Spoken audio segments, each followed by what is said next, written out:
All right, good morning. Monday morning. Time to do some digital learning. Here's my little Australian Shepherd, Scarlet. Um, Spoiled rotten, loves to get scratched. Um, Picking up on some World War II stuff. Last week we talked about the rise of fascism, the rise of Hitler and Mussolini, and how they were misbehaving, along with Japan as well, and they were misbehaving. And the League of Nations, who was supposed to be policing this sort of behavior and protecting big and small states alike, was doing nothing, mainly because they were not wanting to start another war. They've just gotten out of World War One, and Britain and France, kind of the leaders of the League, were trying like crazy to stop another war. So they just kept appeasing these guys, giving in, letting them get away with stuff, and it just didn't work. So finally, after Hitler takes the Sudetenland and the Munich Conference, where he promised not to mess with the rest of Czechoslovakia, but did it anyway. Finally, they've realized that appeasement doesn't work. So the next thing Hitler does, Britain and France know they're going to have to declare war. So that's all from last week. All right, okay. Well, the next thing Hitler does is invades Poland. It was September 1st, 1939, and his tanks and planes roll into Poland. He had made a deal with Stalin of the Soviet Union that was called the Non-Aggression Pact, and they basically promised that they were going to be bad. Stalin, you go be bad in your part of the world. Hitler, I'll be bad in my part of the world, and let's just don't be bad towards each other. In fact, they made a deal to kind of split Poland and divide Poland up amongst those two countries. So September 1st, 1939, like I said, Germany invades Poland. At this point, Britain and France realize they have no other option, but they declare war on Germany, thus starting World War II. Unfortunately, Britain and France couldn't get there in time. Hitler's army was so fast and efficient and deadly. It conquered Poland fairly quickly, and the British and French couldn't get there in time to stop it. So anyway, this is going to be a new style of fighting. The Germans called it the Blitzkrieg, which means lightning war. It's not going to be World War I, trenches, sitting there just killing each other.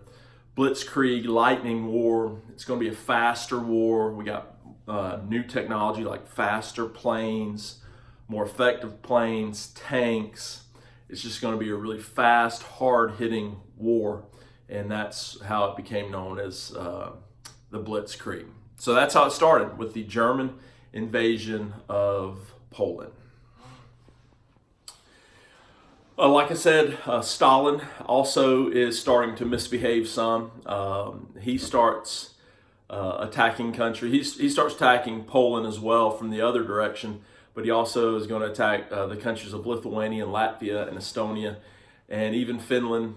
And a few of these countries are. Some of this was land that Russia had before World War One, and if you remember, after the war they lost land, and this is Stalin, regaining some of this land. So you could say, well, this is not a huge deal. This should have been Russian land anyway.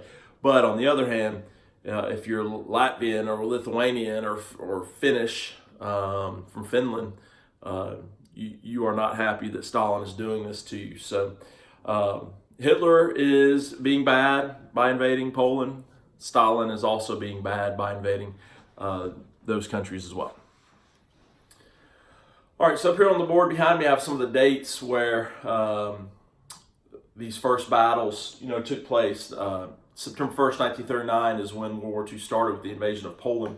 And then let's see, October, November, December, January, February, March, April. 7 months later, he's going to invade these other places. So for 7 months, nothing's going on.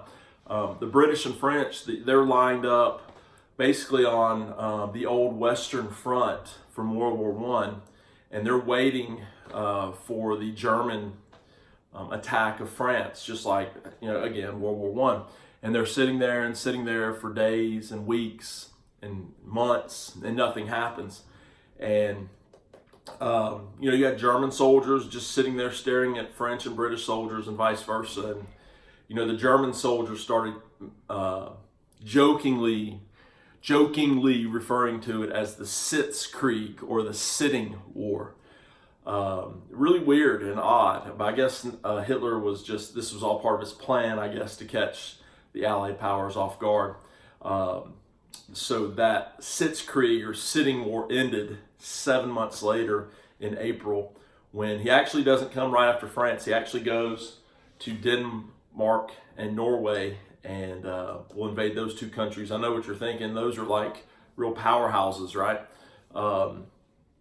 If you're sitting in Denmark or Norway, I don't mean any offense, but these are not what you would call your historically powerful countries. So Hitler goes after these first. The poor Danish there in Denmark, it only took them 4 hours to surrender. The Norwegians at least were able to hold out for 2 months, but eventually both would fall. So Hitler's after Poland. He doesn't go after the big dogs. He goes after some of these smaller countries, Denmark and Norway. A couple reasons, I think. I think part of it, they should have been relatively easy victories, so he's going to gain some momentum and some power and some confidence. And also, by conquering these countries, it's going to make conquering France and England easier eventually. Okay, so he feels like if he can get these smaller countries out of the way, this will give him a path or a way to conquer the big ones that he wants, Britain and France. He thinks it'll make it easier to conquer those countries. Okay, so on this list on the board behind me keeps getting longer and longer and longer. So like I said, it started in Poland, and then 7 months later, Norway, Denmark, and then keeping with the strategy of attacking some of these smaller countries, he goes after the Netherlands, then he goes after Belgium, then he goes after Luxembourg, and he's able to defeat all of those countries fairly easily. And now that he's gotten these smaller countries, they're strategic. He needs this land, but they are smaller and easier victories for him.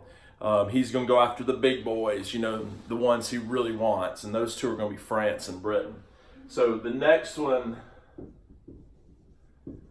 is going to be France, and this is the big one for Hitler, because if you remember, he served in World War I, and France won, beat Germany in World War I. So he definitely wants some revenge here. He wants some payback here. So he wants France really badly. All right, so now Hitler's invading France, and the Germans are going to be honest, make quick work of France. They invade, and they're kind of unstoppable, it seems like. And what ends up happening is they pretty much have the French army surrounded near the French coast. And it was a really bleak situation for the French. It was either, I guess we can fight to the death, or we can try to live to fight another day. So it got to a point where the Germans had pushed them all the way back to a beach. Okay, so it was either start swimming, walk on water, or fight to the death. And this beach or this event is called the Rescue at Dunkirk. Dunkirk is a place in France on the coast there, and that's where these French soldiers they were kind of trapped. So there's a movie about this. There's a very famous event in World War II. It's called the Rescue at Dunkirk. So all these British boats, now some of them were naval ships, like belonging to the government, but they're also just private British citizens bringing their boats, their yachts, their fishing boats, their John boats, their paddle boats, whatever boats, crossing the English Channel, saving these French soldiers, bringing them back over to Britain to safety. And, the Germans aren't just going to allow this to happen. I'm sure, they were shooting and firing at these boats. So it was a very heroic act and a heroic event when all of these British citizens and sailors helped to save the French army. All right. This happened from May 26th to June 4th, and sailing back and forth from England to France, bringing all these French soldiers to safety. About 338,000 soldiers they saved by doing this. But when you take the French army out of France, who's there to protect France? And the answer is nobody. So at this point, Hitler has control of France. And, you know, the French soldiers left. What about the French farmers, the French teachers, the French restaurant owners? You know, they're in France still. And now instead of the French government, you know, being their government, now they're under the control of the Nazi government. So, you think they like this? Obviously, no, they didn't. But they have to obey. You know, they can't. They could abandon their homes, but you know they've worked their whole lives for those homes or those farms or those businesses. So, you know, they want to stay there. You know, that's where their home is. That's where the property is. That's where their stuff is. But now they're just under the command of Hitler. And there's a lot of pictures out there of Hitler walking around France, walking around the Eiffel Tower. Maybe I'll put one in this video. Like he owned the place, and it's because he did own the place. Like France belonged to Hitler at this point. So like I said, after the rescue at Dunkirk, France is going to fall and the French are going to surrender. Now, at the end of World War I, the French accepted the German surrender in France, and it was kind of a weird place. It was this old abandoned railroad car, like a train car, kind of out in the woods, and that's where the French accepted the German surrender. Well, now in World War II, the roles have been reversed, and it's the French who are surrendering, and Hitler makes them go to that same railway, that same train car in the same woods, the same place that they had to surrender in World War I. He makes the French surrender in World War II. Technically, there was southern France was technically free. It was the capital of southern France at this point was a place called Vichy, Vichy, and it was technically an independent, free France, but really it was just Hitler's puppet. So whatever Hitler told the Vichy government to do, it pretty much did. So I guess some said it was a free government, but really even southern Vichy France was doing what Hitler wanted it to do. Now, one other French guy to mention, Charles de Gaulle. Now, he actually had fled to England, but he, a French general, by the way, a French army general, he's going to devote the rest of his life to winning France its freedom back. Now, he's in England, but he is relaying messages to the citizens of France, and he's trying to start and kind of lead a movement, an uprising among the French citizens. Now, a lot of French citizens did this, and they tried to sabotage the Nazis any chance they got. Very dangerous, because if you get caught doing that, it would certainly mean death. So, just quick review. Vichy France was southern France during the German occupation. Vichy France was technically supposed to be a free, independent France, but they were really just Hitler's puppets. Whatever Hitler wanted them to do, they did. And then Charles de Gaulle is a French general who has escaped and is living in England, but he is trying to lead an uprising among the French people using secret messages and letters and things like that. He's trying to get the people of France to sabotage the Germans any chance they get. All right, so now that he's conquered all those smaller countries and France, now his next big target is going to be Britain. Now, as you know, Britain is an island nation, so to invade Britain, he's going to have to use either his Navy or his Air Force, or probably both. But he's really going to use his Air Force the most. So this next big battle is called the Battle of Britain. It's a huge, important battle. and it's mainly an air battle with the German Air Force known as the Luftwaffe. It looks like Luftwaffe, but it's pronounced Luftwaffe. And the thing you need to know about this Air Force, they had some of the best planes in the world. Germany had become very industrialized. They had all these factories. They had some pretty talented inventors and engineers, and they're making and building some of the best airplanes in the world. And they've trained some of the best pilots in the world. So the Luftwaffe, or the German Air Force, was pretty flippin' good. All right, I mean, they were very effective Air Force, and they're going to be coming in just bombing the heck out of Britain, specifically London.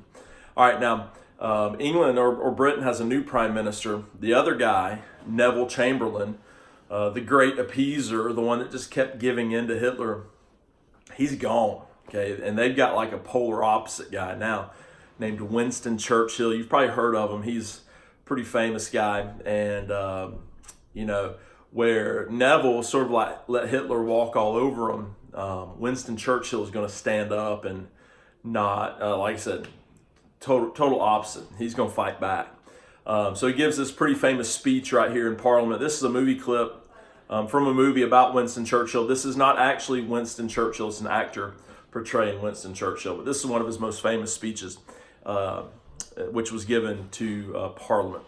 Large tracts of Europe and many old and famous states have fallen or may fall into the grip of the Gestapo and all the odious apparatus of the Nazi rule. We shall not flag or fail. We shall go on to the end.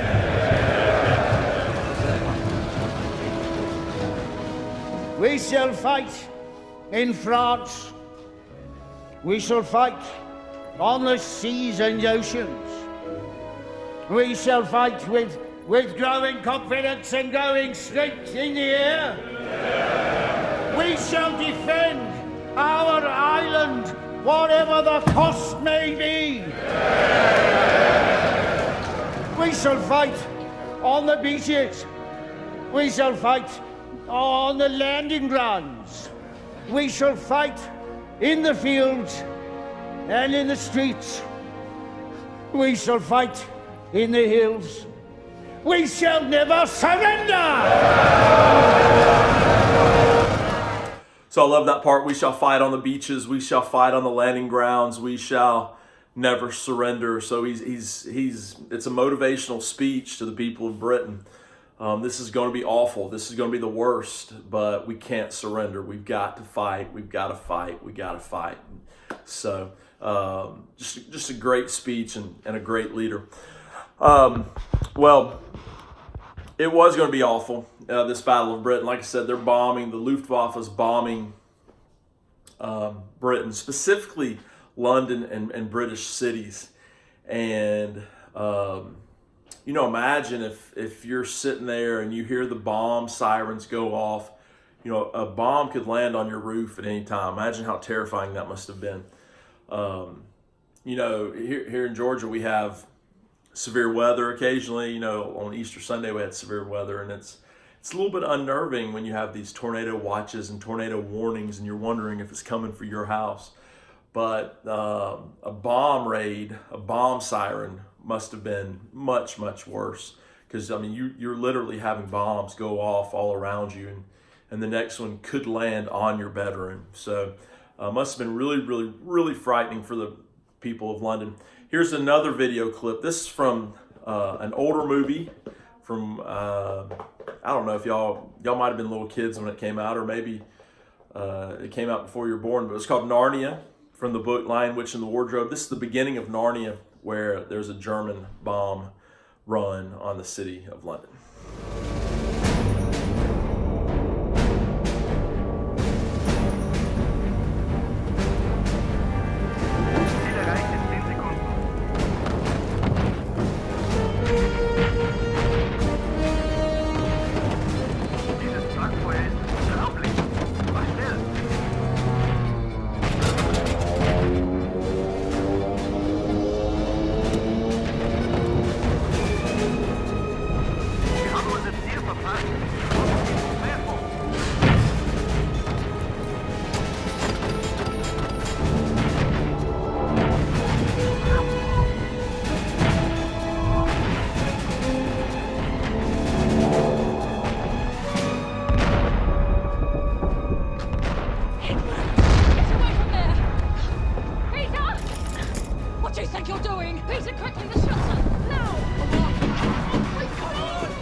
selfish. You could have got us killed. Stop it!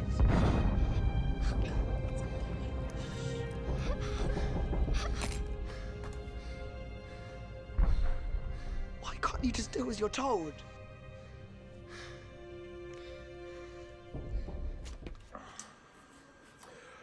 Well, as you can see, those bombs were just going off all over London that night. And the Battle of Britain was a tough fight, but the British are going to be able to, they don't necessarily win it, but it kind of ends in a draw, and the Germans are going to give up and go do something else for a while. Mainly because they have two things going on. One is a relatively new invention called the radar. Okay, and you've seen radar on movies and stuff. Radar allows you to see or know that planes are coming in before they get there. So the British always knew they were coming because the radar, which was a new invention, was picking up the German planes coming towards them. And then there was also something called Enigma.